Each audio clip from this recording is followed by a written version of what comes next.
I was offered a visit by Manas and his Better Place Foundation. I think Singapore is a beautiful place, and it's so nice that it was your first international trip at a place like Singapore. Okay, so you have dropped some hints. So I think you can start with by telling what place had you visited and when. And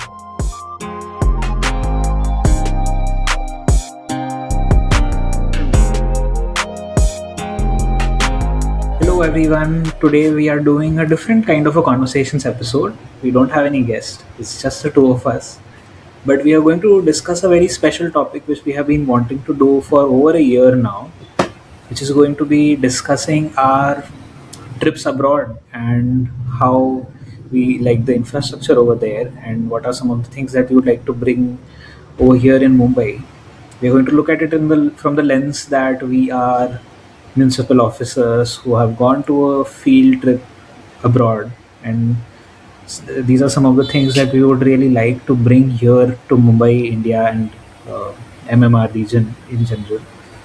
Uh, and I would really like to give a special mention to Manas for making this trip to Singapore happen. This was my first international trip, going to a different country, looking at all of its infrastructure and the way things do. And it was a pleasure because Singapore happened to be the first place, one of the most beautiful cities I have ever seen. I was offered a visit by Manas and his Better Place Foundation, and he had made this trip happen earlier this June, earlier of this month, basically. And I had visited World City Summit as well as the Art of City Making festival that I was a part of, and I got to talk to a lot of these people. And to be very honest, this trip would not have happened, or would not have been possible given Walking Project's tight budgets and the way we operate. And really thankful and grateful to Manas and the rest of the Art of City Making team and Leadership for Cities team for making this trip happen. So I Yeah, think yeah. I think Singapore is a beautiful place, and it's so nice that it was your first international trip at a place like Singapore. And I can't wait to and I'm sure the entire audience cannot wait to hear more of it. And again, like both of us have visited places in Southeast Asia, so it was also very good to kind of compare it to Mumbai or India and have some similarities of challenges and what can be improved here. So let's get into it. Okay, so you have dropped some hints. So I think you can start with by telling what place had you visited and when, and maybe dive into what are some of the things that you would like to bring to Mumbai from that place. Okay, so I had visited drumroll, Thailand, specifically Bangkok, Krabi Island, and Phuket. And it was a really good experience. Immediately, it was like a very seamless experience whenever I was sort of walking out of my hotel or out of any other place onto the street and onto the footpath, going to different places. Okay, Thailand also had its challenges in terms of the footpath space and like a lot of street vending and just the general elements of on the street. But there are some spaces and some ways that they do it really well. Immediately, the first thing I remember experiencing was like good footpath to walk on. It was a nice surface. I did not have to fight for a space on the street with the vehicles and the road space. I remember first time when I like walked out of uh, the building of my hotel and I was onto the road, and it was just or overstimulated. Density was definitely one of the elements, but in general, it just felt safer to walk and move about. And one of the things that actually two things that I immediately noticed were the surface of the footpath and the ramps. at the curb ramps that were there on the footpath. So when you kind of walk on the footpath and then there's a level change, they had flattened the edge of the footpath really well. So I had a at grade or same grade walking that I had to do, which is one of the points over here in Mumbai I struggle with, and more people struggle with. Just the number of level changes that we have to do. I think I'll just present the image that I'm talking about. So this was the image.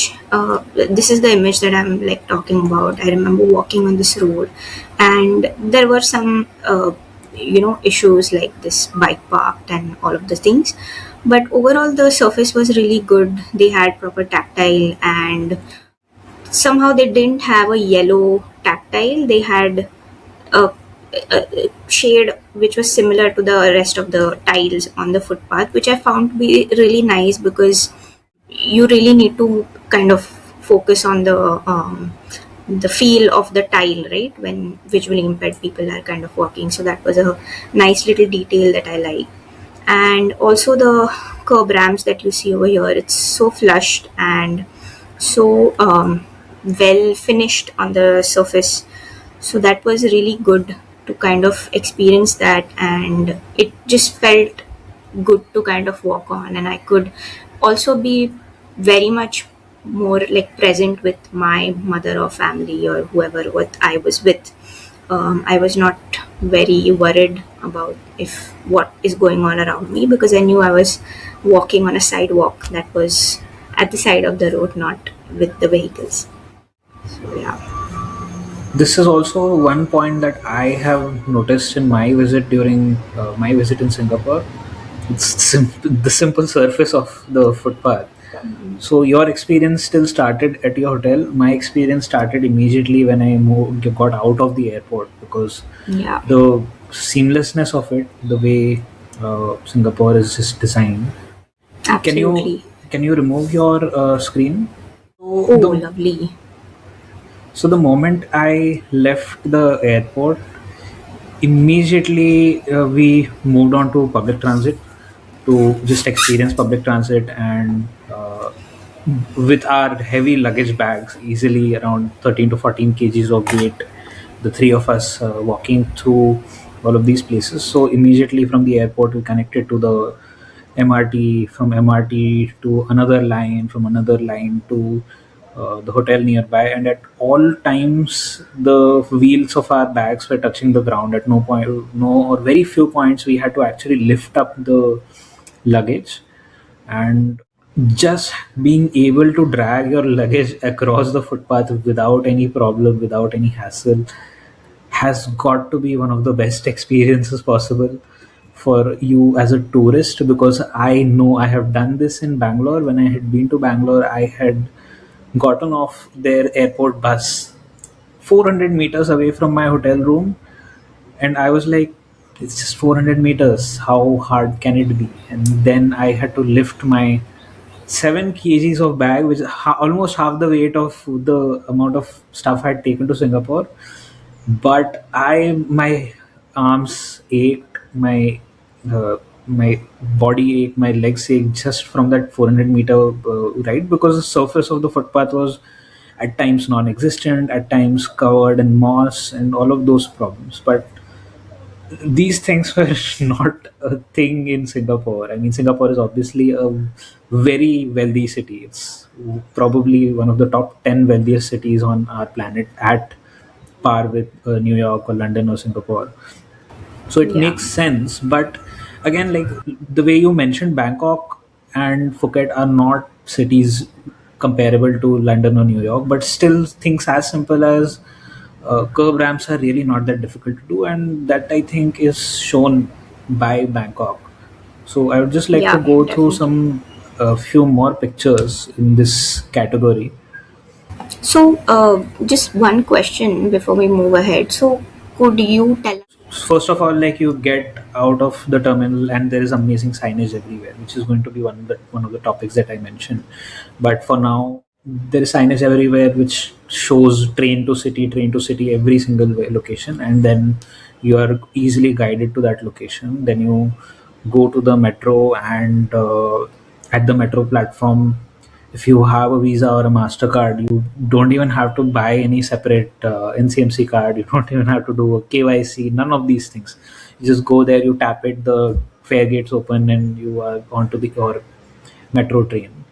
Then you have to do a small interchange with the line that you want to go, either the downtown line or the east west line. And that is as simple as possible, because you can take your luggage on the escalators which are present ubiquitously. You can also take the lift. These are some of the features that our metros in Mumbai also have.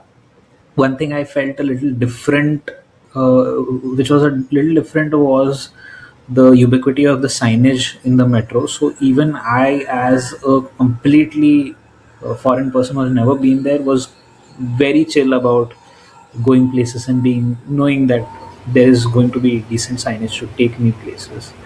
Yeah, that's really telling of like just the connectivity that public transport would have. Yeah, the connectivity was just so good. Uh, we took the train ride, it was around 25, 26 minutes long, and then we had reached our metro station. Then we got out of the station. Immediately out of the station, we are greeted with an amazing intersection, and then we have these kinds of footpaths present over there, which is just as an experience, it was amazing, just dragging the luggage around. This was not the case in Delhi as well as Bangalore, the two cities I have been, to other cities that I have been to. Every time I had to lift up the bag because the surface is not good, or I'm worried that the wheels of my bag are going to just break off because it's so undulating. And also, the night that I came back to Mumbai, I was so depressed because I was like, we have spent a week traveling in Singapore, taking transit everywhere along with the bag. Let's try to do the same thing in Mumbai, how bad it can be. First of all, bad idea after you have not slept all night through connecting flights in the VRs. But Yeah. again, the moment I left the terminal, I didn't even leave the terminal, to be very honest. I was still in the terminal. The walkway just ended in the middle of it. Then I had to go onto the road where the taxis drop off people in the arrivals, in the no, arrivals area. Arrivals, yeah. And then for some reason, the moment the BMC footpath starts, they have chosen to use paver blocks at this location of all places.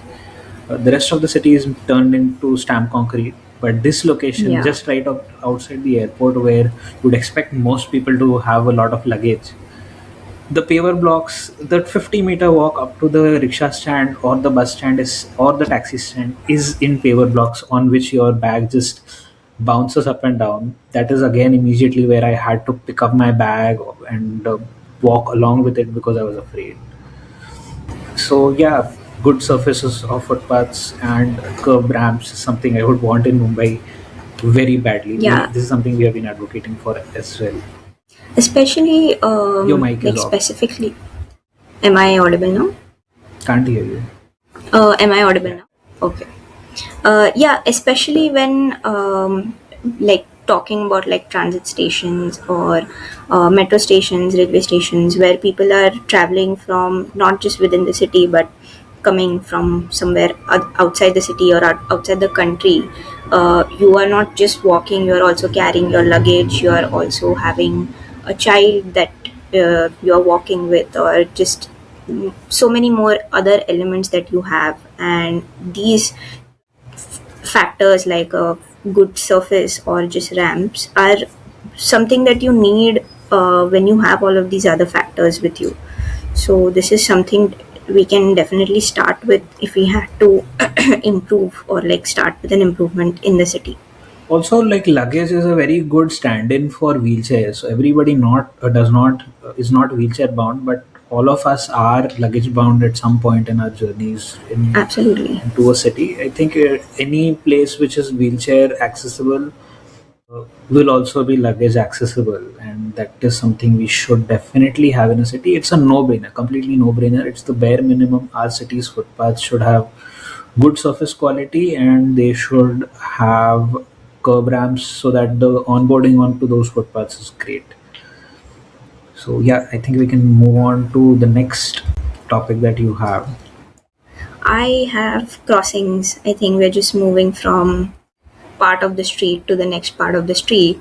So I had seen crossings like these in Thailand. Sorry, specifically this is in Bangkok again, and very wide um, markings of the crossing. Even though we have, let's say, a 2.53 meter wide zebra crossing that is marked over here, but we have this red box that is painted just visually to tell vehicles to kind of slow down or to let them know that you are approaching a pedestrian crossing. And again, with the sloping of the curve that is done so well and so gentle, that again, if you have a suitcase or a wheelchair, you can easily get onto the road and cross the road. And these dotted markings are also on the side of the road from where the vehicles are approaching. So all of these small elements that are there, that have just gone into the design of the crossing, is something I really appreciated and really liked. And overall, visually also, it was just like they had maintained a language, like, let's say, a white, gray, red language, that color language or the color palette that they have. So I really liked it, and the vehicles were definitely slowing down right at the time that I was like, crossing the road. But you could still see like 4 5 people crossing the road, and the vehicles actually slowing down and just approaching, seeing a pedestrian approaching, and then kind of being aware. And I think a red color or any bright color from a distance is also visually kind of a warning sign that some kind of a different change is happening from your continuous driving. So that is something I really liked. And apart from all of these elements, you have the warning tiles at the curb ramp. So any visually impaired person would know that they have to kind of turn at this point in order to cross the road. So this is what I had seen throughout the neighborhood and other roads as well, where they had followed this red color theme kind of a thing, where it went beyond the footpath and feel safe, and it just kind of added to the road discipline that was there on the road. So this is something I really liked. Yeah, it's very interesting. So my experience in Singapore about crossings was a little different because they don't make the road crossings be as bright and visible as possible. They are very subtle. In the first few days, it was also difficult for me to actually find exactly where the crossings are. So I was constantly paranoid that am I jaywalking? Am I not jaywalking? But I think at most of the major intersections and locations, the crossings are very well marked. I'll just share the images. Yeah, if you had told me that there were no markings like we see here, I wouldn't believe you, because I was like, no, that's what a crossing has. But I was like really like stunned to see no painted like lines for a crossing. Yeah, I thought it was like a universal thing to have zebra crossings, but in Singapore we generally saw only these dotted lines as a which mark the location where pedestrians are expected to walk at. Again, in the image, you're seeing a very good, well flushed curve ramp. You can just easily take a wheelchair down this, and the crossing itself is very well visible. And on the opposite side, you can also see that there is greening, so it is channeling people, the pedestrians, towards the exact crossing point that they are expected to cross at. But there were a few more fascinating things that I found about the streets of Singapore, the crossings of Singapore. Like again, you see over here nice bollards preventing car access to the footpaths. But the best part is over here. So you see this device over here and the device on the other side.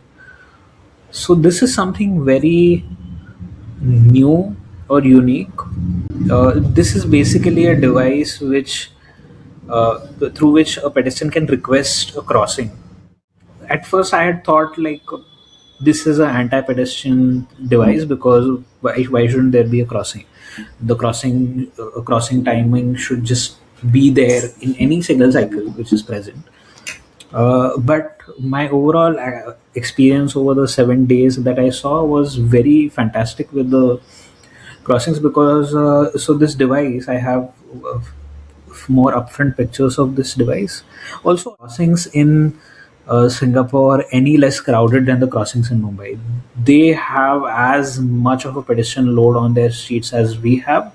We just have it poorly managed, and it's constantly back and forth instead of people waiting their turn and just crossing. It's just amazing amount of people crossing the streets. But coming back to the device over here, so this is all, these are all the instructions that are given. So when it's red you don't have to cross, you're not allowed to cross. When it's green you can cross with care. When it is blinking, do not start to cross. So first of all, I mean, crossings in Mumbai, I experienced one yesterday. The same street of the same width, for which Singapore gives like 40 seconds, we get 8 seconds in Mumbai. Already very dangerous, not something which is not prescribed in any of our design manuals or design standards, be it IRC or any of the standards. You get a lot of time to cross the streets in Singapore, which is amazing. Then again, on this device, you see the red kind of a beacon at the bottom, like an indicator. So basically, that's an infrared device in front of which you can just simply wave your hand, and the device registers that there is a person who's requested a crossing. And once the timing comes, the signal will automatically turn green. What happens if you don't request a signal? It might skip that signal cycle and give vehicles priority or something. I have not seen that happen, but I think at nights it works that way, that vehicles get more priority over people crossing because there are fewer people at night. And another thing about this device is that this device makes a very sweet beeping noise every time it's triggered. So once it starts, it makes a certain beeping noise. Then Almost like a chirping bird, I think. yeah, something like a chirping bird, and it has low and high frequency tones, so you can kind of hear. So if you are like a person with visual impairment, you can the device on the other side to know what direction you have to follow, since on the road there is no tactiles. So it's difficult to kind of maintain a rectilinear path. You are, in that case, these devices kind of help. Also, if you are a senior citizen or if you have challenges, you are in a wheelchair, you are obviously going to walk slower. So Singapore does a very high tech thing, which is they have these cards that are given out to any of these people. I don't know if these cards can avail are used to avail any other services, but these cards at these signals, basically, if you tap it, you get a longer time to cross the signal. Are given 40 Oh, seconds. interesting. Yeah, so already if you are given 40 seconds of crossing time, you could be given anywhere between 3 to 13 extra seconds to cross because you are wheelchair bound. So it's the empathy given to the people is just impeccable in Singapore. In Nice. some more So, pictures, yeah. so do you have to press the button every time you're at a crossing? What if someone doesn't press the button? So yeah, if you don't press the button, I really have not seen much change. The signal just behaves a certain way because generally there happen to be people at these crossings. So somebody has already pressed the button for you. So like 99% of the times I have not seen much happen. Once at night I had tried not doing anything for a while, and the signal actually made me wait for about a minute and a half or 2 minutes before it turned green. Now I don't know if it is programmed to do that way or like what happened, or the crossings are longer at night, or it's because I didn't request a signal. But I really didn't think it being like a major problem. I think somewhere around 60% of the crossings in the city had this device where you could request crossings. Another 20% of the device had crossing devices where you press a button. But since COVID, they moved to this wire tapless system, and there were a few crossings where there was no requesting device at all. Crossings were just baked into the entire cycle of the signals. That's interesting. Yeah. Yeah, also, again, I have put in one more image of just showing the kind of pedestrian load that we have at a lot of the intersections. This is by no means like an outlier few intersections that I saw. I think I'm the intersections in Singapore, 50 to 60% of those were kind of like this, especially in downtown area and busier parts of town. And also another important thing I wanted to talk about crossings is in this image you can see there is a skywalk going right above this crossing, but there is still good infrastructure present at grade. So just because they have provided a skywalk above does not mean that they have not provided good high quality walking infrastructure present. And also you cannot see this crossing is a very wide crossing, so you can actually see the uh, like zebra crossing dots on the other side, but the dots on this side are not even Oh visible wow. I because was My question was that were there no dotted markings on this crossing? yeah, this crossing was Wow. just 4 to 5 car lengths, which is why you don't see any markings. And another I last mean, thing is sorry, just yeah, one like comment about the previous image. It just shows that they've planned for the amount of footfall or the load that you see at grade. That is why they have such a wider crossing. Usually you would think that you've given a skywalk, so you would want people to use that, and then you would give a smaller crossing here. But this is really nice and very thoughtful that giving attention to people who don't want to climb so high and then cross and go all the way. You can just cross at grade and just the amount of load that you plan for. and the beauty about these crossings is that they are lead to a metro station, which is why they are so wide. They see a lot of footfall over here, so to make lives of people easier and reduce the amount of bunching, they just created a wide enough crossing so that quickly you can move people back and forth. And because the infrastructure is good, people end up following all the rules and just liking all the infrastructure. So going to this last image about crossings that I have to share, another thing that is present in Singapore is that there the right turn is free. So basically, I mean, this is something that actually in Mumbai right turns are not free, but in Singapore right turns are free. So what does that mean? So even when the signal is green, like you're seeing in this image, and people are going to cross this way, these vehicles can still like make like a right turn from their perspective. But whenever the signals in Singapore for pedestrians turn green, the signals for pedestrian turns green 5 seconds before they turn green for these vehicles.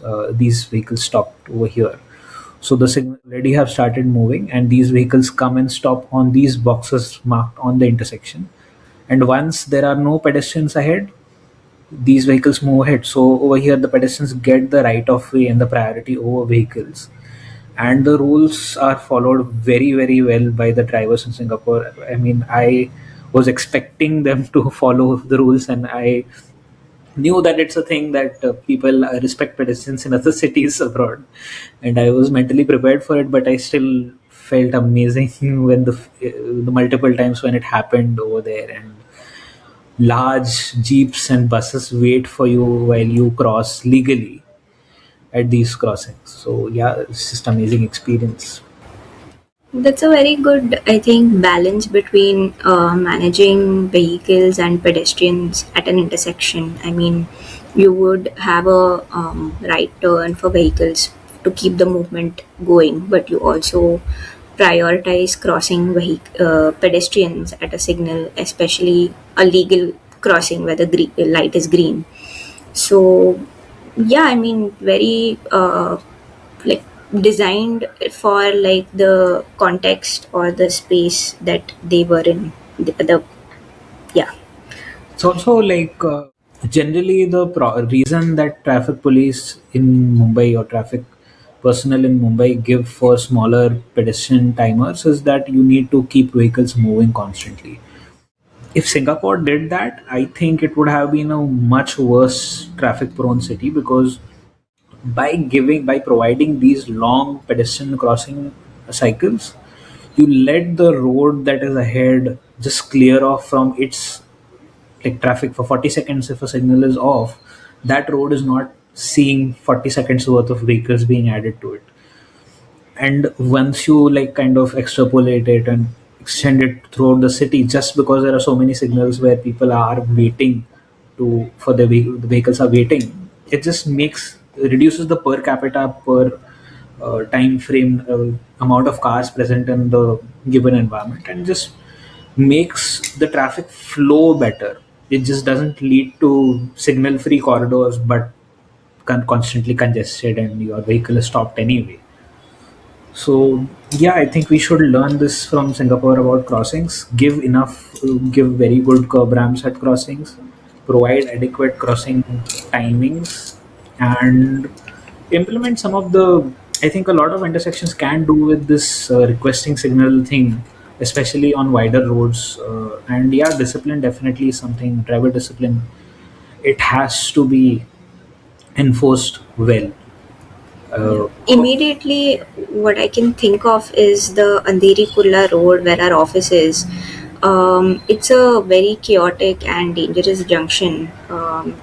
At the location where our office lane is, there is no pedestrian signal, and there is a like a slow down signal, like not even a proper stop signal. So, and it's a wide road with a contraflow lane, so a lot of complexities in that, and especially in a neighborhood like Chakala where so many office goers and residents are there. That is one of the place immediately I can think of is which would benefit of having something like this. And I mean, like about the flowing of traffic that you were talking about, that's how signals work, right? Like we have red signals so that the vehicles that have gone go ahead and like clear out some space for the newer vehicles to come. So going against that is really counterproductive, and definitely something to learn from what Singapore is doing. and it comes at the back of simple congestion pricing that Singapore has, plus the strict limits on how many vehicles are present in the country. Like vehicles over there are three times as expensive because of the amount of taxes that they have. They have their stuff sorted, man. They have very few cars compared to what we find in India, Mumbai. Despite the fact that we are a denser place per capita, there are a lot more people, and per capita we also own very few cars. So yeah, good crossings and all of those things. I think we can move on to the next thing that we would like to see over here. Yes, I will speak about a topic that is going to have a like long discussion from your end, especially, which is proper signage. Yeah, I am just feeling so bummed and like mad that I have very less images because I had, I think, changed my phones around this time, so I don't have more photos. But these were the kind of signages I had seen in Bangkok. The one that you see on the left is a signage for vehicles, and I think it is for vehicles, right? Pedestrian. Not sure. Anyway, yeah, okay, we I will think it's see that. bus routes. No, on the left. Oh, But so these are the kind of signages I had seen. One is the placement of the signages within the edge of the footpath is immediately something that I noticed because that's what we kind of keep talking about and keep like marking on the ward maps that we prepare for, obstructions that you see in the walking zone. And if you see the image on the right, this is a image which like a pictorial image of a bus route that you see. This was at a bus stop. It has the number of buses, it has the locations where you want to go, like a destination finder that you see, and it also gives you like a bearing that you are here, and it kind of tells you where the bus goes, and like what are the destinations that might be on the way according to the number of bus that you take.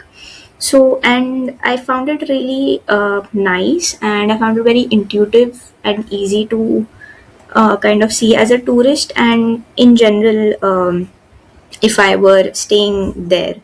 Um, One thing immediately was that it was at my eye level. I could see the bus number really well in big, and the smaller things here at my eye level.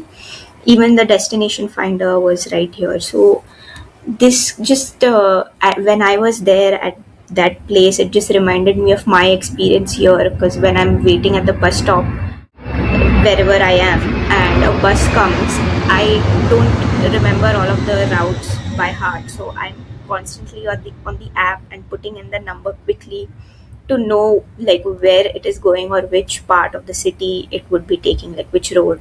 So if we have something like this, it would be so good to quickly just understand the routes, and I think it would help in remembering the bus routes also pretty well, because I just did this yesterday when a lot of different number of buses were coming. I was traveling from Andheri West going to Santa Cruz, and I knew I had to take 224, but there were some other buses also which I could have taken and like changed the buses or taken a rickshaw or some other modes of transport, but I had to quickly look up on the app and then like see and make my decision. So this is something I really liked, and if I had some signage like this, I would kind of feel more reliant on like finding it at a bus stop and like knowing, okay, which bus I have to take and which part of the city or which neighborhood it would go to. And yes, that's about it. The signages that you see on the left also, signage that you see on the left also, it is quite nice. I think it is a pedestrian signage because of the height of the text. This just showed the road name, which was very nice and tiny. I like the design, big and huge. I also like the height of it. I would be able to see this, the name of the road, not at the place where the signage is, but much behind. So I would kind of have an idea of where I am already.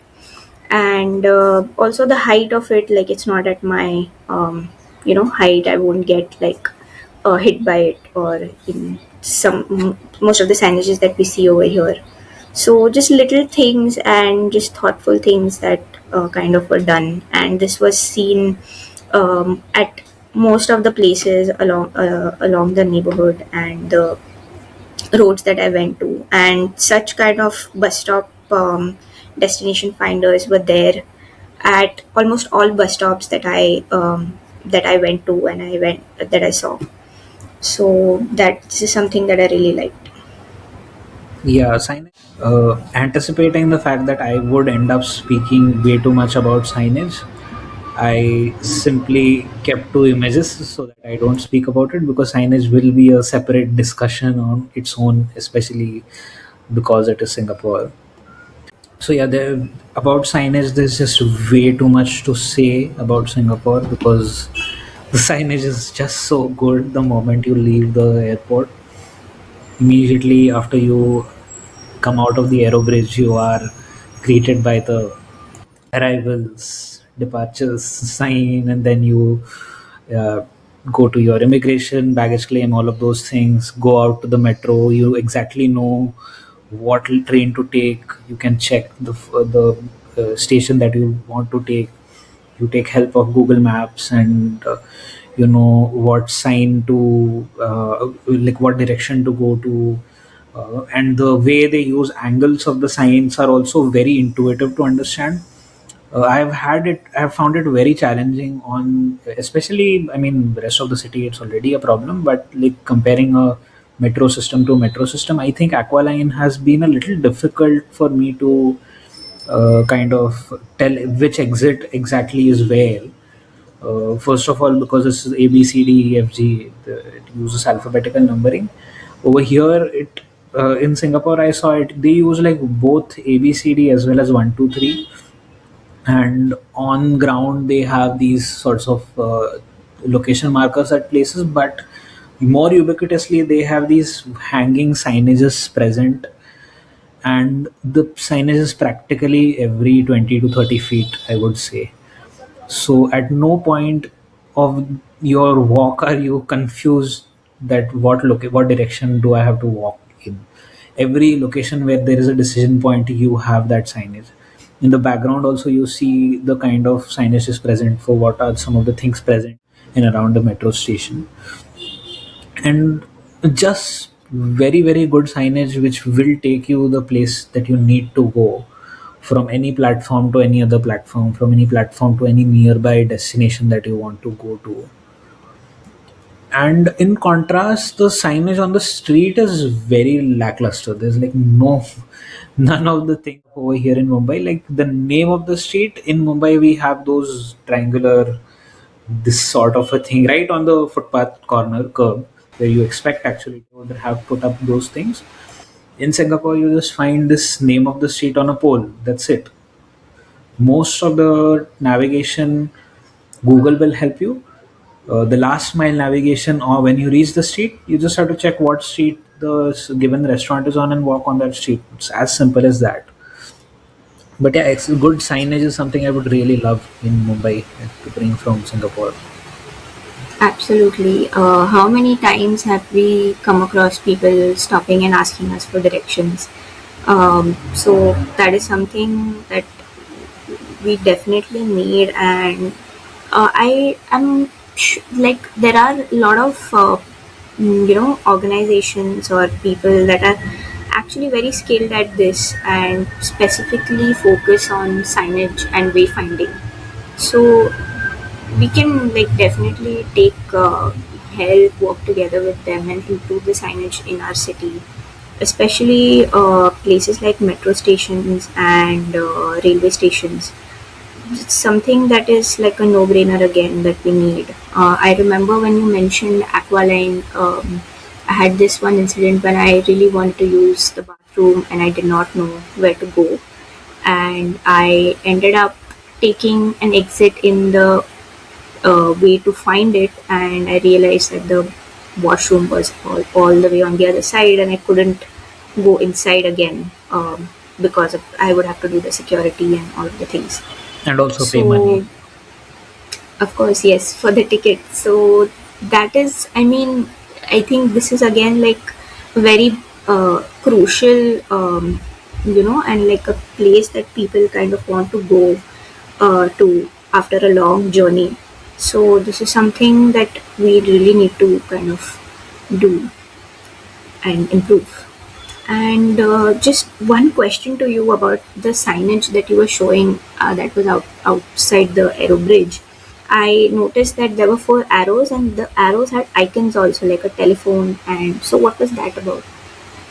I don't think it had any specific meaning. It is just the like one is for Chinatown, one is for telephone exchange or something. I'm not sure. I didn't pay much Ah, attention to it interesting. at ground.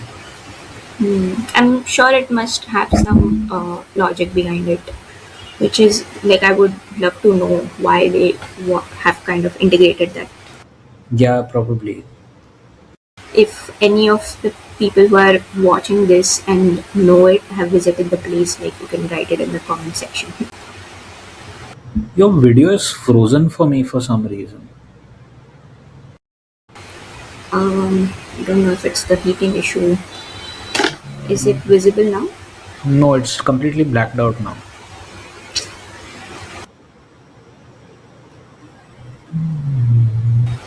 Damn. Okay.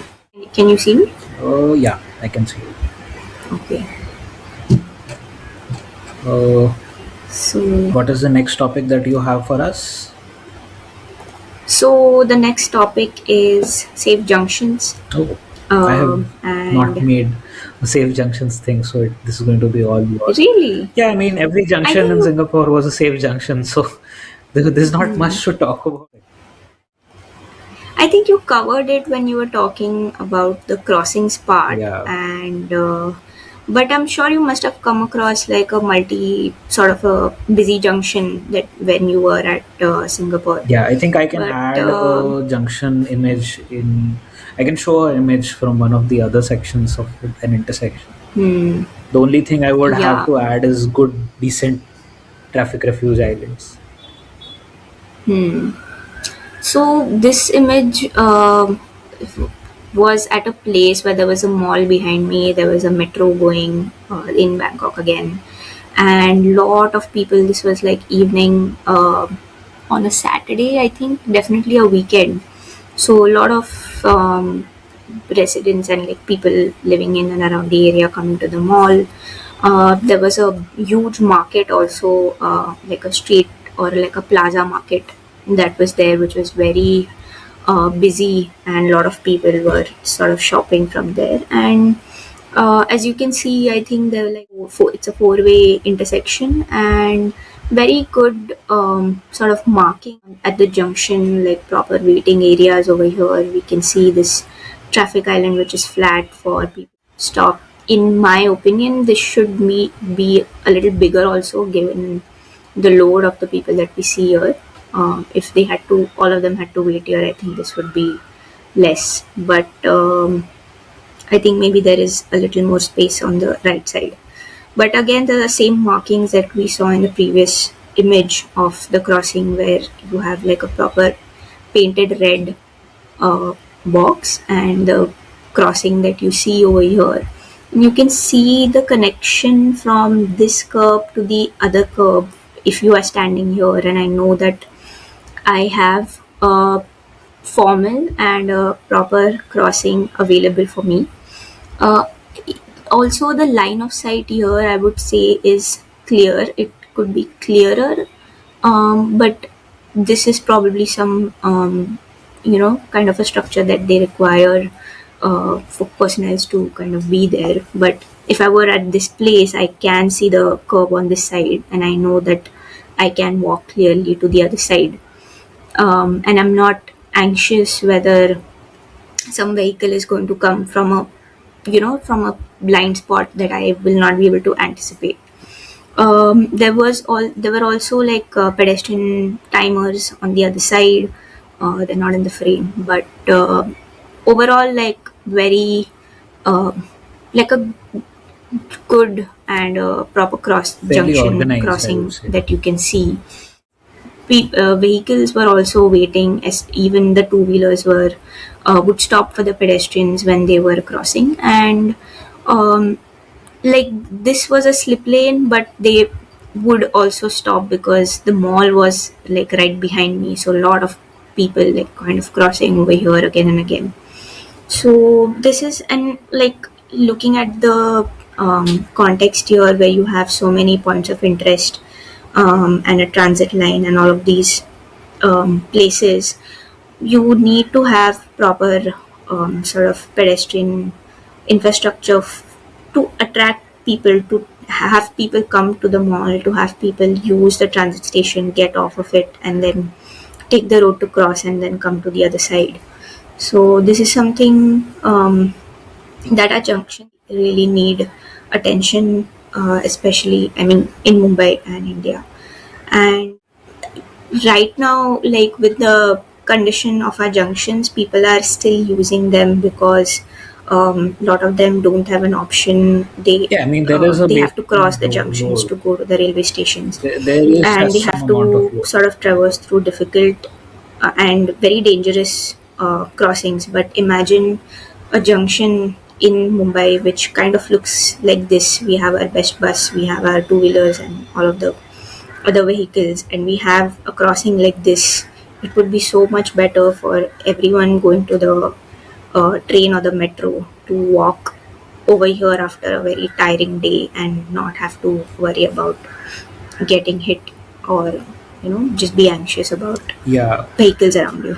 So in the time that you spoke, I have added a couple of pictures of two intersections that I saw Okay, in sorry if I went Singapore. on and on. It's just Yes, a you did. sensitive topic. It's just a very sensitive topic for junctions. It's so scary to cross. I know, I know. So yeah, this image is of intersection in Singapore. This is one traffic refuge island which is present over there, and there's not much to talk about. The way I said, you go onto this island and you cross properly. That's it. Is in Mumbai, this entire space would have like a 5 feet tall wall of I don't know, whatever murals, statues, and grass, green. I don't know what all things we would have. We would still have a zebra crossing directly heading into it, and it's just embarrassing the way we do our intersections. This is another intersection in completely different edge of the city, completely at the outskirts of Singapore in Punggol. Another traffic island, another nice look sign for cyclists so that they are looking at intersections. And also you see that yellow pole.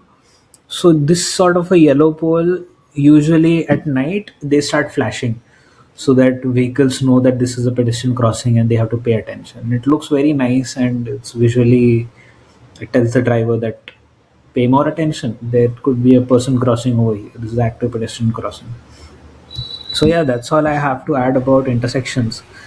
It's such a no-brainer, man. Intersection has to be clean. It should not have to have so many visual, just line of sight blockages. It has to be clearly visible. All directions should be open and visible. And yeah, people should follow rules properly.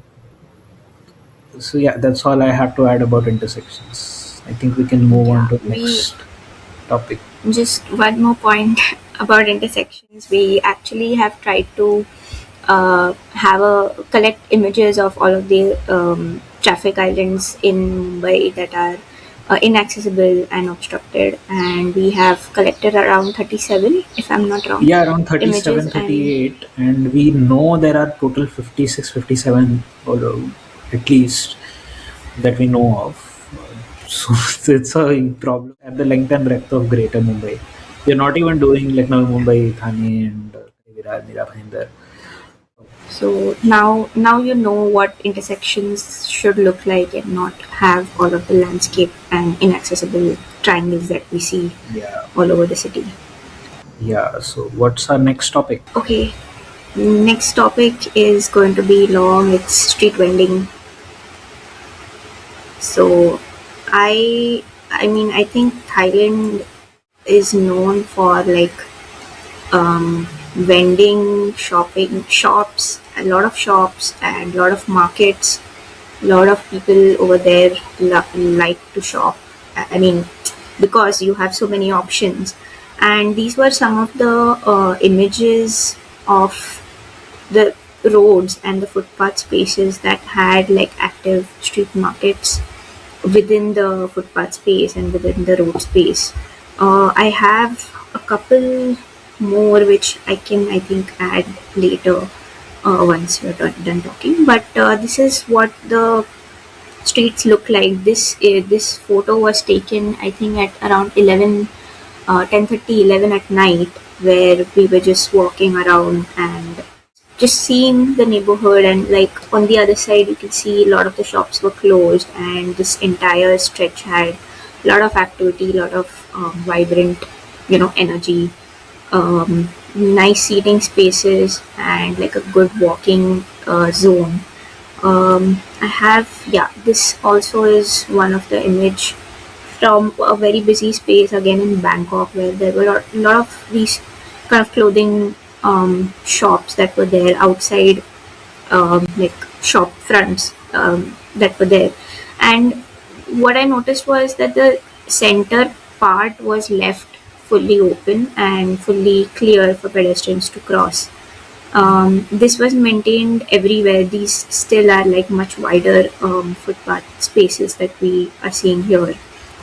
But even in smaller, shorter sections, this was kind of maintained, where the central place was free for people to walk, and you can integrate vending like this. Ideally, we can see the edge of the footpath, but you can have maybe covered, spaces uh, that you can stop and shop at. This image is right outside the metro station. So a lot of crowd kind of coming out of the station and going to shops like these. So these were kind of the street markets that I saw, and something that Mumbai can work for, and like have designated vending spaces, because again I think if it is integrated properly, our streets could be so much more vibrant with these street markets and shops. Yeah, like the vendors would not be a problem if it is that well integrated. So regarding hawkers, Singapore has a very different approach. It has a completely, like they have, but like unlike Bangkok, where you still find hawkers on the streets, there are no hawkers on Singapore streets. There are like pedestrianized zones where you will find these shops and hawker stalls and stuff, but on usual streets, hawkers are nowhere. But Singapore has gone ahead and done something really good when it comes to managing hawkers, which is hawker centers of Singapore. And finally, I happened to visit Singapore to see this thing that I have made a 1 hour webinar on the history of hawker centers. And this is the exact place I had used, I have clicked pictures of, which I had used in the webinar that I had made. So this is a Maxwell Hawker Center, and you find these hawker centers to be ubiquitously present across Singapore. There are over 125 of them present, and this is a Newton Hawker Center present in Newton, and you can see people enjoying street food right outside into the veranda of the hawker center, and a fairly cheaply made hawking area, but very well maintained. I'll just count some of the few things that I really love about the hawker center culture in Singapore. One is that they have kind of gotten away the food hawks off of the streets mostly. Food hawking is something which is like cooking using gas cylinders on the streets is illegal in Mumbai as well. But then, what to do about all of these people who hawk on our streets? So Singapore used to have the same problem, so they just created hawker centers across the city, moved all of these people over there, and made sure that the food that is offered by these anywhere between $5 to $15, which is not a lot in the local, with considering the local salaries that people have over there, and it's about a third as cheap as the food that you find in the restaurants over there. These hawker centers have decent sitting areas, and you're supposed to clean your table after you are done. You have to take and put all of the trays at a designated area, because these trays are washed at a centralized facility, cleaned out, and then given back to these hawkers. You can see in the image itself that there is like a stack of these plates present on the in front. Same is the case in the other hawker centers locations. So all the wash dishes come back to these hawkers, then they again serve on those same plates, and then it's wash. You can see a very low cost solution, so that it's not air conditioned, it's simple fans used in the hawker center. The quality of material is very good, and but another thing is hygiene levels is maintained very well on these hawker centers. They are uh, each and every stall is rated from A to D, and I think 95% are rated B and above, and I think 99% are rated B and above, and 95% of them are rated A and above. So it's very very hygienic and clean. All the exhaust gases are sent, they have a channel for all of them, so they are vented all together, so they don't spread as much smoke onto all the people waiting around. The seating is designed in such a way that it is comfortable to sit, but you won't sit there for too long and just linger around at that location. The spacing of it is also very decent. The way like you sit with your tray and you don't have to sit very far behind or sit very close like some restaurants in Mumbai still do, where you pay a lot of money. But yeah, hawker centers is something that we should definitely be having. We have some form of a hawker center in Mumbai in the form of the Juhu Beach Khao Gully or some of these Khao Gullies, but this is something which should be formalized and well regulated so that people are eating healthy food and not eating something just cooked in a very unhygienic way on our streets, and also reduce the load of just hawking that happens on our streets, especially around a lot of our central business districts. The previous image that we saw at Maxwell, so this is right in downtown, and the hawker center is very busy in the afternoon peak, and by evening, a lot of the shops simply shut down because all of the patrons are in the afternoon. So yeah, that was something which I found really lovely about Singapore's hawker centers, and that is something that Mumbai definitely needs to bring in. And BKC of all places 100% needs this because the lack of affordable options that we see are very stark. In some places, especially near the family court, I've seen that there is some sort of a hawker center, a hawker vending area present, but it is right besides like a waste segregation facility. Literally seeing garbage, piles and piles of garbage, and very poorly maintained place. So yeah, love to have hawker centers in Mumbai. Definitely, as you mentioned, we do have some spaces that are functioning in that, like Chowpatty. But we can have like mechanisms of the hygiene and the ventilation in place. I mean, it could be such a lovely experience to have that on our streets and in our city. Um, and on the street, if you look at street vending, we have a Street Vendors Act in place. We have our street vendor census that are happening, town vending committees being formed. So once all of this is formalized, we really want our streets to look like properly, complete, comprehensive design streets where we have designated street vending, where pedestrians can also walk. Vending is also allowed to happen legally as per all of the rules in the act, and so that it supports the livelihoods of the people engaging in the vending activities, and pedestrians can also kind of walk along the roads in a safe manner. um, Street vending also adds to like vibrancy and like just makes the roads feel safe, so they are a very important part of our This adds to the streets eyes as on well. street So aspect of our you are on streets. mute. I'm not able to hear you. Have you So run out of that topics? was, yes. Actually, walking zone is something we can I maybe mean, we have already discuss if discussed you walking want. zone. You mentioned already that Okay. the paths are clear. Then yeah, Yeah. you can go ahead. Yeah, so I have a few more topics to discuss. Starting with well maintained skywalks. So, I don't think Singapore does skywalks, long skywalks, the way we do from railway stations and stuff.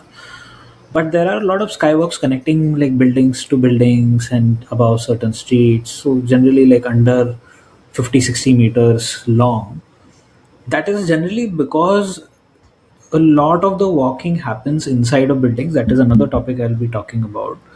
But just simple, like the skywalk you're seeing is not that difficult to replicate.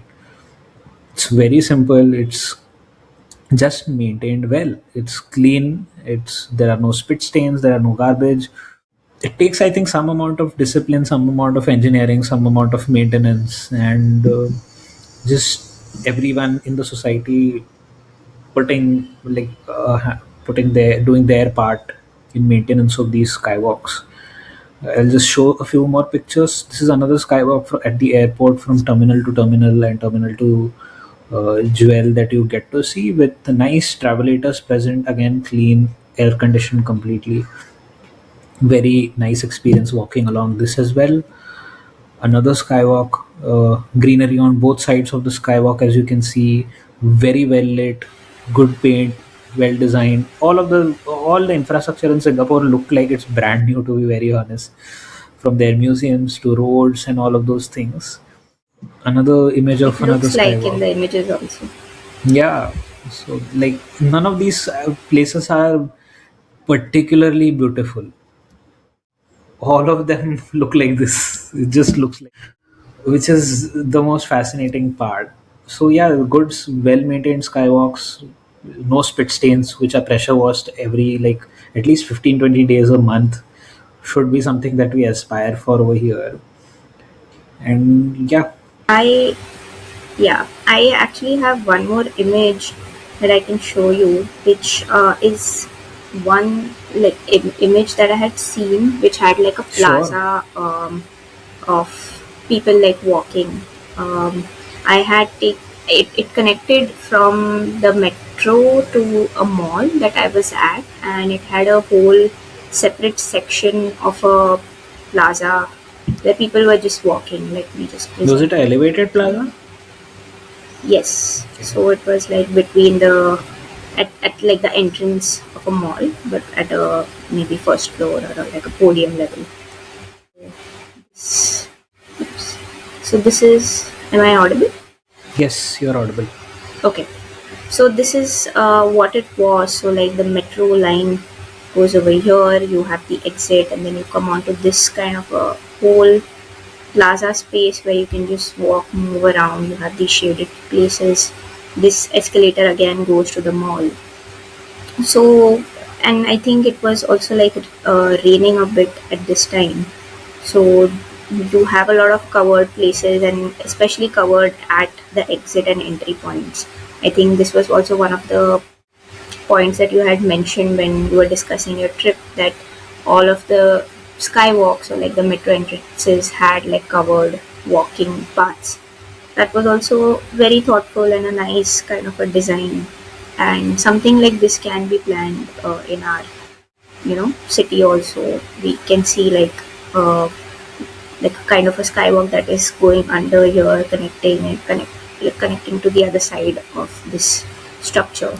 Yeah, So this was something which was all across Singapore very ubiquitously, and obviously it compared to Bangkok that I saw a lot of places. That was actually one of the other points that I wanted to bring up in the conversation, which is like walk through buildings, because most of the infrastructure, most of the buildings in Singapore were walk through. You can, as a person, just walk through these buildings, and there's no security stopping you from doing any of these things. You can walk into a mall, you can walk into an office tower, you can walk into a housing complex, and very few locations would you actually be stopped. I think the only place you would be stopped is like a privately owned housing complex, where outside you will find the same kind of security guards present as you find in Mumbai, but rest of the other public spaces you can just walk through it. It's a very high trust society. I think it would take a lot for Mumbai to become that high trust of a society. Here, you can practically not walk through any building, not walk into any building, and be asked a lot of questions by security guards, or maybe even you have to show cause or show like a gate pass to get in. And just having that sort of like a walkthrough experience makes it that much more. Like it makes it very easy to navigate a lot of places. Let me just share my screen. Some of the I'll start with this image. So this image is of a mall which was very close to the hotel that I was staying in.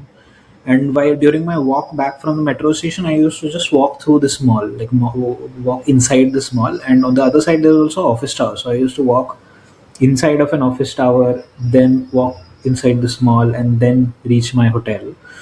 So it used to help me in multiple ways. One is simply you are protected from rain when it is raining. Second thing is you also end up actually experiencing a lot of this retail that is present inside the mall. So the retail benefits because you end up buying a coffee, or end up buying some groceries while coming back. Uh, Singapore is very good in that sense of being able to get you to spend money. Uh, this was another location very close to the Merlion. Park, where you could just walk through this office tower. So I just took an escalator ride over there, and I saw this plaza in my back, and just walked through it. This is another Singapore. This is a Singapore National Library. You can just walk through it to go from this side of the road to the other side of the road. Only have these many pictures of walk-through buildings, but I have pictures of a concept which is similar to this, which is mentioning, which I will just mention. Let me pull up. How was your experience going from Mumbai to a place like Singapore, which had these walk-through buildings? Did you feel that you cannot go through, and then how did you discover that okay, you can walk through here? So I was very angsty at first. I was very scared. Any moment I am stepping into any a place which looks a little different, like especially when I was going towards the Merlion Park, I had to walk in, like because of some work or something which is going on at the side of the street. I had to walk inside of a corporate tower. I can see all the like security guards and all present at the tower, but then I'm seeing a lot of people walk through it completely nonchalantly, and I just said, I'll just follow this person. Let's see what happens. And I used to just do it, and that's when I realized that you can just do it. Same happened near my hotel mall, where I saw at like 11:30 at night. There's nobody at the office, and people are just pushing the door of the office and walking through the office, and security inside is saying nothing, which was like a culture shock to me, because over here you would be asked immediately by "कर रहे हो, क्यों आ रहे हो?" and then ऐसे नहीं आने का, allowed नहीं है, whatever. And going from there to these places where the like the baseline is going to do something wrong. The baseline is that you're probably going to do something right. You're just passing through. So that's a very culturally different thing for me to experience, and it's in a way, it adds to the kind of feeling of safety that you have and trust that you have with your fellow citizens walking around you, that you just trust each and every one more. Yeah, we can definitely like think and look at like walk through blocks in a lot of the times we have to take a long detour to go from one road to the other. Especially in Can BKC. have like, yeah, exactly. It would be such a nice experience if you could just take a shorter route and maybe have it designed in a way that people can use it. It would really enhance the entire experience of Yeah, and walking. walking journeys would be like at least 30 to 40% shorter through that. So yeah, I'll share my presentation again. So we talked about walk-through buildings. I also wanted to talk about transit-oriented development, especially because so in Singapore there were a lot of metro stations which just opened up into a mall or some sort of a transit, like a development which is transit-oriented. This image is from, I think, Dhobi Ghat metro station, if I'm not wrong. And I got out of the metro station, like the metro train, and immediately was pushed into this sort of a retail environment under Plaza Singapura. And a lot of journeys in Singapore look like this. Like you get off a metro, you walk into a mall, and through the mall, then you reach your residential colony or you reach your office tower or whatever. And signage within the mall, a lot of times you also enter a mall and then there is signage that for MRT take this direction, MRT that direction, MRT this direction, escalator for MRT, lift for MRT, lift to Dhobi Ghat gate A or something like that. So a lot of times they just funnel you through these retail environments and get you to walk through them to the metro stations. It's also different in Singapore because the agency, the land developing agency over there, owns the rights of development around the metro station. That is their business model over there, which also subsidizes the operations part of the subway that is present, metro that is present over there. So the metro operator is not just a metro operator, but it's also a real estate firm which earns through the rent these places that you see, or it earns through the rents of the office towers that are built on top of the metro station. And it happens especially more in the core city area. And in the outskirts, I've seen there are also standalone metro stations which don't connect to any retail. They do connect to like a bus hub which is nearby over there. Quite fantastic, fascinating stuff. This is another metro. This is another mall that I saw in Singapore. So most of my trips over there were very like impromptu. At no point had I planned exactly this is what the thing that I'm going to do. I was at the conference, and then immediately after the conference, I was like, I need to take this metro station so that I don't have to change lines. So I got off of the conference hall. There was immediately I could see a skywalk taking me to the building in the direction that I wanted to go to the metro. Then I walked through that skywalk into that building. Turns out that is also a mall. So you walk through a plaza, which is a mall. Then you again connect with another skywalk, which is again taking you to another mall, which is this mall. In this mall, I reached over here and then I was a little more interested. So I walked around and then I found the exact exit which I need to take for the metro station. So I feel like Singapore has done the whole retail capitalism environment really well. Like, like we see, look at our social media apps. All of them work towards kind of getting you to click and serving advertisements in some way. Singapore seems to operate in the same way that you want to go to a place, but Singapore bounces all of these retail experiences in front of you and gets you to spend things, spend money. But I mean, it's a completely a choice of yours whether or not you want to spend money. And the fact that there's a lot of private capital present in all of these things also makes sure that a lot of these places are very well maintained.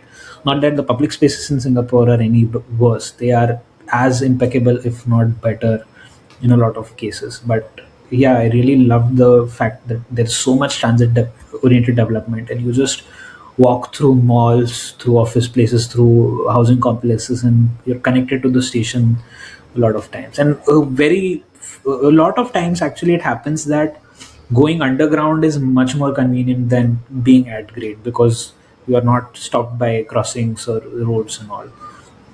So it's amazing experience again I over think there. Yeah, I think it's just so convenient, right? Like when you are at a transit station and then you have so many options of all of the things that you want to do within that space. So it kind of wants makes you want to use the metro or the train, whatever transit you're taking. So it's just a very like a nice way to plan around these transit hubs, and it's definitely beneficial to all of the stakeholders like involved in terms of the footfall. Pedestrians also love to kind of have to walk around and all of that, so it's just a nice experience and a good way to plan. It also reduces the number of vehicle trips because most of these places Yeah, are better, more reachable via metro than a car, simply because it's so oriented towards the transit modes. And it's just a yeah. practical way of designing the city. So, yeah, this was one more topic that I had to share about Singapore. There are a few more. Please bear uh, with me as I go No, through. I think this is like amazing, and I we discussed for a long time of all of the things you noticed in Singapore. So these are like amazing points of discussion, as a how just things are planned in the city. Yeah. Another thing that I would like to talk about is pedestrian-only corridors in Singapore. So this is Raffles City Center, I think metro station or Raffles Center. I'm not sure what the name of the metro station is, but the thing that you are seeing in front of me, I'm not sure what metro right under what, but this whole green space that you're seeing below this rectangular space is a metro station underneath. It, I think, connects two or three lines, metro lines going underneath, and immediately you will see the facades of all the buildings present around. So all of these buildings are completely walkable. There's no road. The road access is from the outside, but this is the kind of pedestrian experience you get getting out of the Raffle City Center metro station. Then there are a lot of these more cultural sorts of walkways present in more historic districts of the city. So over here, you see a lot of the historic places are like converted into bars and restaurants. The government has also put up this roof sort of a thing because it rains 300 days out of 365 days a year in Singapore. So you need good protection from rain. Uh, it just creates for nice, vibrant environment. There are also these wind tunnels that they create using machines to constantly circulate the air, so the air underneath doesn't feel stale and it doesn't feel like a greenhouse completely heating up the environment over there. These are just some other examples of locations. This is near Telok Ayer metro station that I saw over there. This is near Chinatown, right outside the metro station. Immediately opens into the Chinatown of Singapore, and a lot of these pedestrian corridors are also lined with historic artifacts present over there, like statues and stuff too, which tell you about uh, the history of the place, and also obviously the surface quality and the whole aesthetic design, everything of the corridor, the greenery present inside, and these fans that you see, these kind of blowers sort of a thing, are used to wind tunnel, which pulls fresh air from outside the environment into the environment and makes it into a very good experience for all. And also, the rain does not directly fall onto the street; it goes through these gutters underground directly. So these sorts of pedestrian environments I would really love to have in Mumbai, uh, simply because we again have a very strong monsoon and also a strong summer season. Our winter is also quite mild in that sense, and the sun is glaring at us during these places. And we have a lot of cultural places like these, like Ranade Road in Dadar. We have similar road in like RRT Road in Mulund. We have like most of our suburbs will have at least one street which can be pedestrianized, especially near the metro stations and all, railway stations and metro stations, where we can channel people through these kinds of pedestrian only environments and make the experience nice. Yeah, I can immediately remember from a recent walk, which is from Kurla's BKC to Kurla station when we had walked.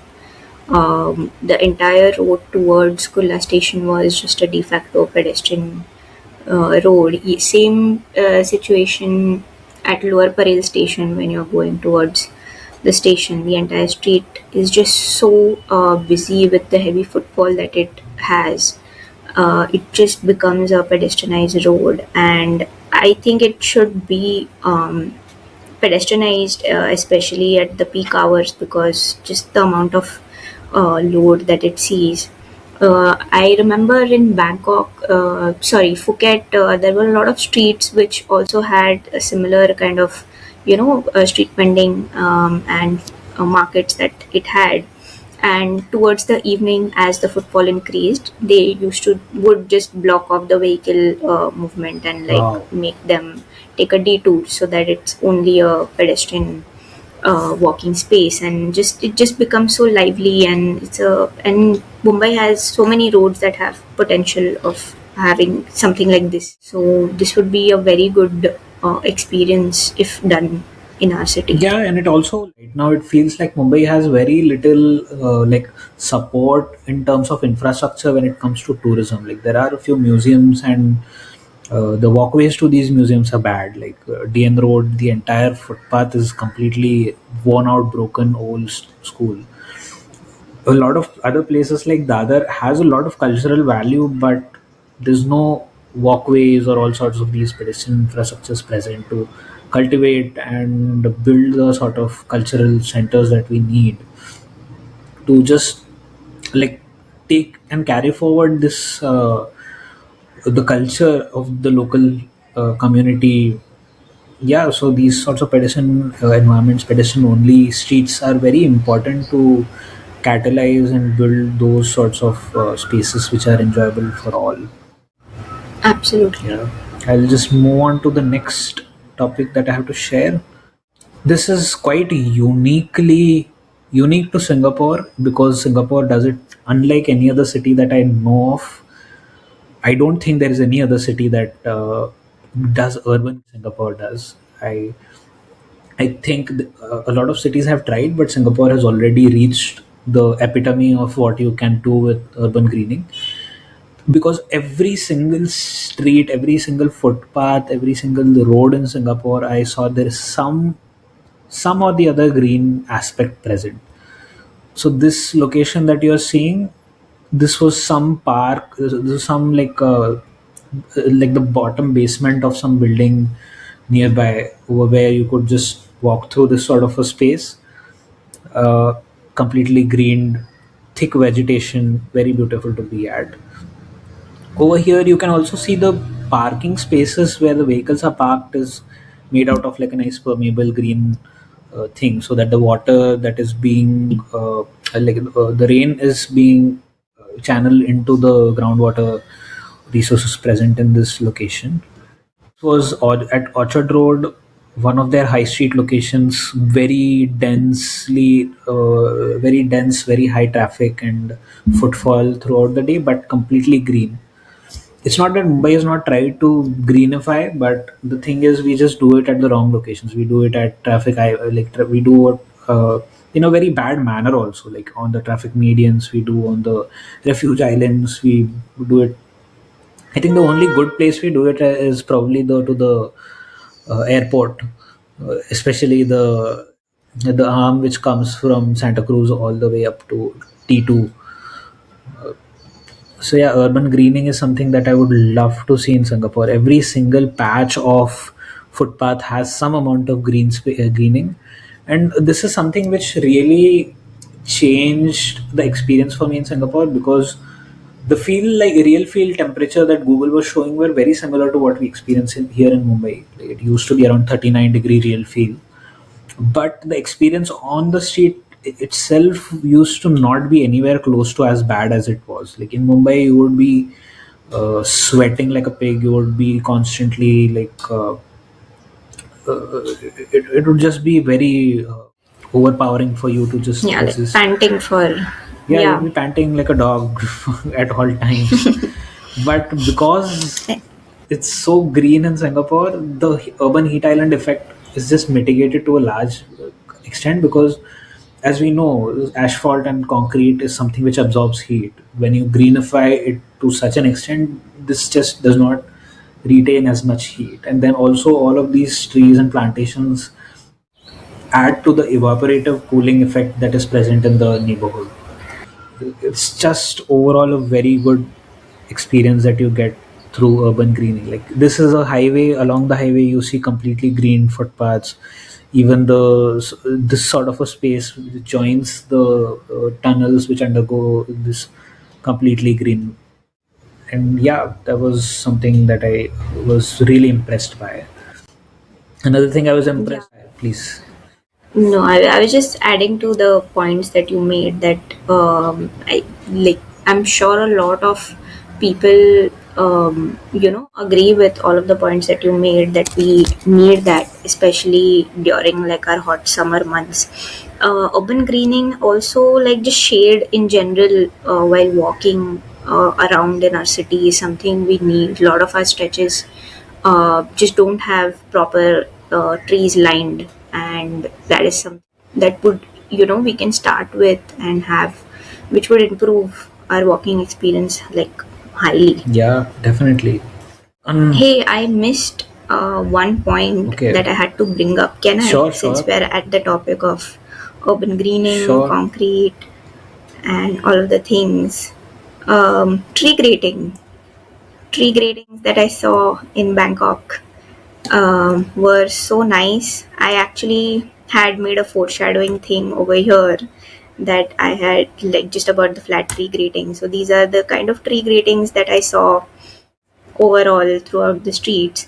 Uh, that we see in our city, where we have like raised beds, and they kind of gather, like trash like we see over here, but done in this way, they could be very good for the trees, with like permeable surface where soil and water percolates to the soil. They're not choked by concrete, that concreting that is done around them. And like we can see these flat in a lot of neighborhoods, but in other areas we just see those beds that are raised, and they like don't serve any main purpose for the soil. And I don't need to speak too much about the trees being choked by concrete. That is just bad. But yeah, like flat tree gratings also kind of also help pedestrians to walk around them. Like I can walk over this and go. Had this been raised, I would have to go along like this. So this is something we can do. It's already happening. We just need to standardize it across the city and have good gratings like these, which give some breathing space to the tree also, and make our walking experience better. Yeah, definitely.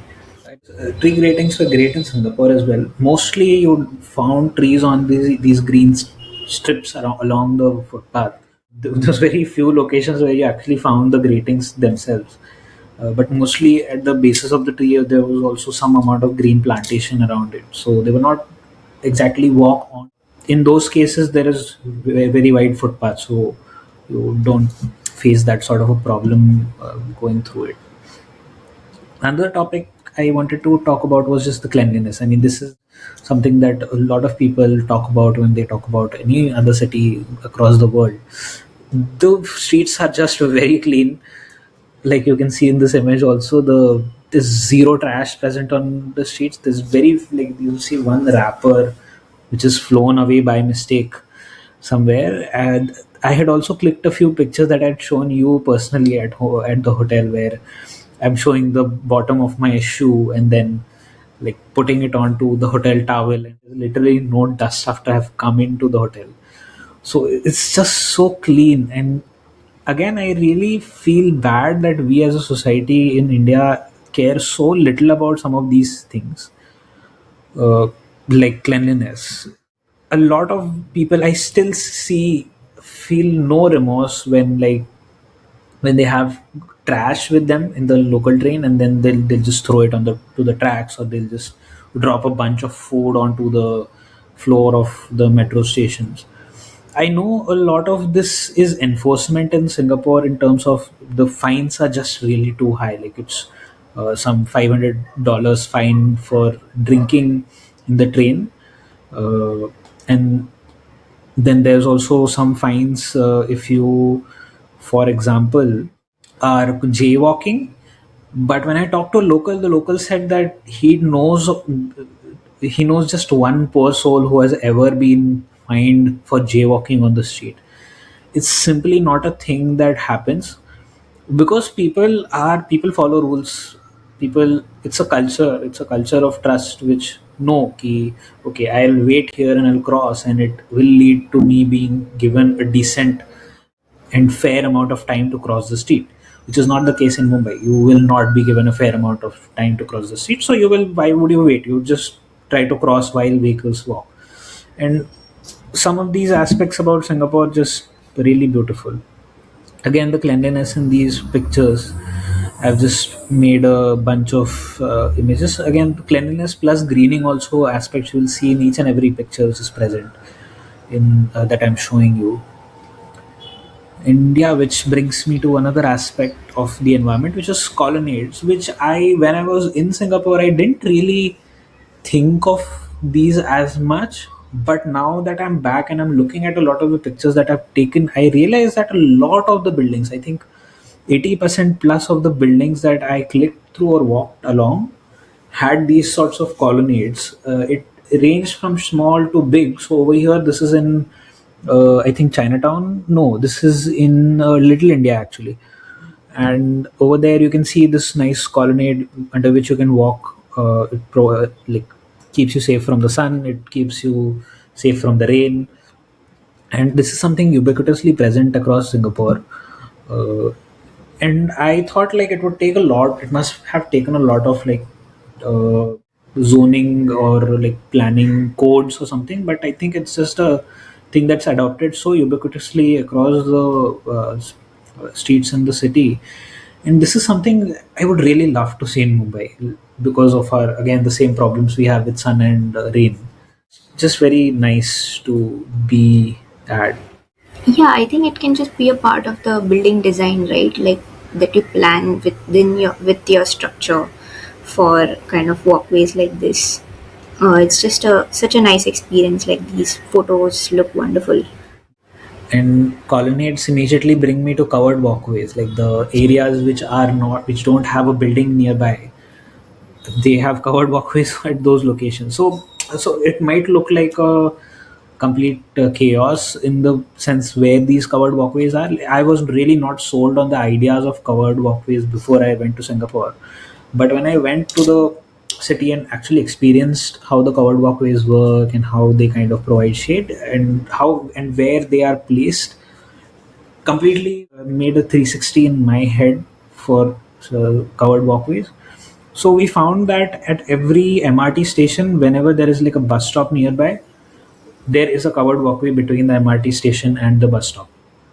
So that you are coming out of a metro and changing into this bus stop, you don't have to walk into rain or sun. And it is just seamless. The walkway is aesthetically very neutral. It doesn't have very like dinchak, as we say, design as we do in Mumbai. Uh, Very basic and simple, and in some cases they also have vegetation on top of the covered walkway. I'll show you a few pictures of these covered walkways. This is near I think the Gardens by the Bay, where you see this nice covered walkway. From one side you can walk under it, cycle track and greening again. This is a covered walkway connecting a large like a mall sort of a thing, I think, to the nearby bus stop. So you don't have to get like between bus stop and this, you don't have to face the rain. This is a metro station Telokai, which connects all the bus stops nearby with a covered walkway. This is a covered walkway between the bus stop and the hawker center, which is present on the right hand side, which you are not seeing in the frame. But you can ideally walk over here on top of this pedestrian crossing, tabletop pedestrian crossing, and head to the hawker center directly. This is another covered walkway connecting this bus stop to the housing complex using nice uh, artificial thatched roof all the way. So if you live over there, you can just walk directly without rain bothering you. So yeah, there's something really beautiful about Singapore. This having covered walkways and Yeah, people being taken care of. and another like point to note is that Singapore is in a tropical rainforest climatic zone, which means that it has hot, humid, and wet weather almost all year long. So this is really planning for the climate that or the weather climatic zone that you are in, and having rain or showers throughout the year would be very inconvenient if you do not have something like a covered walkway to the major bus stops or metro stations. So this is just very thoughtful and just really nice planning for people just moving around the city, Yeah. experiencing the weather and all of the other elements. Another thing I didn't add to any of this presentation was the fact that they have umbrella drying these machines, not machines, but it's just a simple device where you put in and just there are these cloth bristles which dry off your umbrella, and you can carry an umbrella and not have to not worry about the covered walkways at all. But on a day when you don't have an umbrella, you have a choice to not be exposed to the rain because of all of these aspects that we saw. But yeah, that brings me to a point which we have broken our heads so much trying to get BMC officials and yeah, BMC officials mostly, MMRD officials still get understand the need for a consistent carriageway. But in this image, as you can see, the road width is completely consistent from as long as you can see the end of the street, despite the fact that the buildings on the right hand side boundary line is much more ahead of the building that is behind, but the curb line is maintained. The extra green space is added to maintain the curb line over there. Same you will find in this image. This building is much ahead compared to this building, but the curb line is maintained same, and this is made into a patch of uh, green zone. And Such nice examples of adding wherever green spaces or just making use of the spaces to maintain the consistent road space or lanes that you need. yeah, one thing about Singapore is that because it gets so much rain, like it doesn't get a lot of rain, but it gets consistent rain throughout the year. So they don't need to spend as much on watering these plants. I'm pretty sure they still have to do some amount of watering to ensure that there's consistency. But I think Mumbai definitely, it rains so much over here, you can definitely try to do some of these aspects, or maybe try some less water intensive greening efforts to reduce the urban heat island effect. The heat over here just feels much more different at the same temperatures compared to Singapore. So yeah, carriageway consistency, just maintain the road width constantly throughout the thing, throughout the road's length. So the last aspect that I wanted to talk about from my Singapore trip, which I would really love to have in Mumbai, and this is something that we would badly need in Mumbai because of our very poor open space ratio and the amount of open spaces we have in our city, uh, which is parks and recreation. We just need a lot more of those things, and they need to also be better. A lot of the places in Mumbai which we do have, like Marine Drive, Carter Road, Bandstand, are very hostile during the like the sun, the day period, because of the sunlight, and it's just a glaring sun. It gets better only after sunset, like 5 p.m. around. So that is something which I would really love in Singapore, that we would love to have in Mumbai, as in Singapore. The climate that we have over here is also kind of similar, kind of subtropical in its nature, a lot of rain. So this is one of the locations. I think it is in Gardens by the Bay. I'm not exactly sure where this picture is from, but yeah, it is probably Gardens by the Bay. But the just the amount of places you get to be around and just enjoy, relax throughout your life as a citizen of this city, it's just amazing. You can just look at the tranquil water that is present. This is another park at a different part of the city, which is greened and try to restore the kind of environment which was present along a floodplain of a river that is present in Singapore. This is the Ang Mi Kio Park near Bishan in Singapore. Really a beautiful place where I really enjoyed being at. A lot of it is very well manicured. Also, it's not completely natural in that sense. The lawns are very well manicured and maintained thoroughly every day. It might not be everyone's cup of tea, but I think at least there is a lot of space for people to just be around and uh, inhabit. You can see this guy just sleeping, like who's bought in his cycle, is sleeping along the bank of the river, completely carefree of the rest of the world. And we saw him sleeping like that for over 30 minutes that we were present and walked around the park. And this is something that I would really love to have, to experience over here. And in addition to the parks and green spaces, there were also a lot of other recreation, places to enjoy recreation at. Like this is at Clark Key that we enjoyed. There was another boat key nearby. Then there were the hundreds of pedestrian malls that we I saw you, I showed you. Uh, just a minute, let me reduce the brightness on this thing. Huh.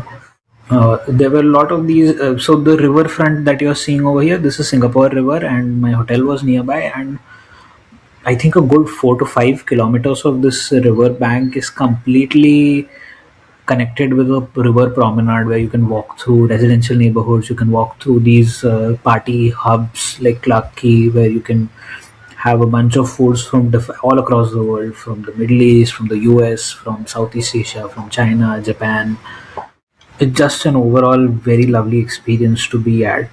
This is a sort of this is a picture from one of the river bridges, that pedestrian bridges that were present over there.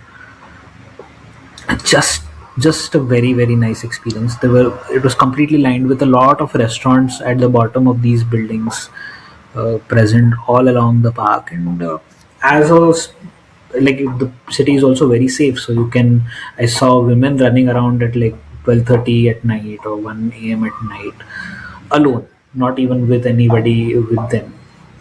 That was so heartening to watch people live their life completely carefree and just enjoying that whole environment, which I would feel very unsafe if any of my friends, female friends or sisters or family members, do in our city, despite Mumbai being one of the safer cities in the nation. And yeah, I think this is the last picture that I have in the presentation. Yeah. Overall, like, this trip basically uh, made me have a lot of gratitude for the people of Singapore for creating such a beautiful city and maintaining it and following the rules properly, making things that make sense for their citizens, and just doing things, not just talking about things, just doing it. And from the street view imagery that I've seen for a lot of locations, these things have existed in Singapore as is for over a decade and a half at least. Like, I've seen some of the street view imagery from 2012 or 13. I think this location looked exactly the same. Maybe a few buildings less, maybe a few less tall buildings, but overall, it's just good. It's been good. It will likely be good as long as the citizens of Singapore are the same and are taking care of the city. And I really want that sort of a camaraderie present in our cities, where citizens come together and really aspire to be something better than we are currently. Like, we should not go to like a elected representative and tell them that we want something better, we want a better street. They ask like, इससे ज़्यादा इसमें, like, what can even be, as if the current existing situation is great. It's nowhere close to great. It's not even baseline bare minimum that we should be getting. So yeah, really, I mean, Yeah. Mumbai has a lot to learn, and I really hope a lot of these field visits and trips that are made by a lot of administrative people, elected representatives, and stuff come back and feel like some of these things need to be brought for the Mumbai's residents. We might not earn as much as Singapore, but we some of these things are really not that expensive to implement, like uh, the maintenance of parks aspect, building more parks aspect, simply having curb ramps, greening some of the patches on the footpaths, and yeah, uh, Absolutely. signage. Yeah. Signage is something we can make immediately improve at, and all of the other points also that you mentioned is something that we can definitely take up. We see like improvements or actions being made towards things, and if we just put proper intent and design to things in our cities, in India, we could definitely achieve better walking than the current state that we are at. Um, yeah. Yeah, to be very honest, after coming back from this visit, I have felt the kind of like hopelessness and despair that I was not expecting, because I'm generally a very positive person. But just seeing how much better some people have, some cities make their places be, and how we are stuck at the very bottom aspects of things, where we have to like start with literal ABC when it comes to designs of streets, like carriageway, as something as simple as that, where you have to explain it to every official that you meet, this thing, despite the fact that it is literally written in all the road design and footpath design, street design documents that we see. We have a lot of work to do as a city, as a nation, before we claim to be a developed city, developed country. And really, if we want to hit the 2047 Vikasit Bharat goal that we have, we're going to need to do a lot of things. Hi, was it your internet? My internet connection had gone bad. I hope my audio mic is working. Yes. Okay, okay. So, But yeah, anyway, part of my discussion is recorded anyway. Even when the net stops, it doesn't stop recording. okay. So yeah, So, overall, I'm really yeah, happy for the citizens of Singapore, and I really hope to see much better for the citizens of Mumbai. yeah. I hope that we have more citizens aspiring for walking infrastructure like this, and come forward and you can connect with us if you want to improve your neighborhood and just take ownership of the area that you live in, and we can have better walking within our cities with the resources or things that we have. I think that's a good note to end the long podcast on. I don't know. I don't even know how long we have gone on. Hopefully, it is watchable later on for the people. But anyway, Yeah. really thanks for anyone who's tuned in, and yeah, see you in our next episode. Hopefully, with some guests that we have. Until Thanks for then, joining. over and out. Take care.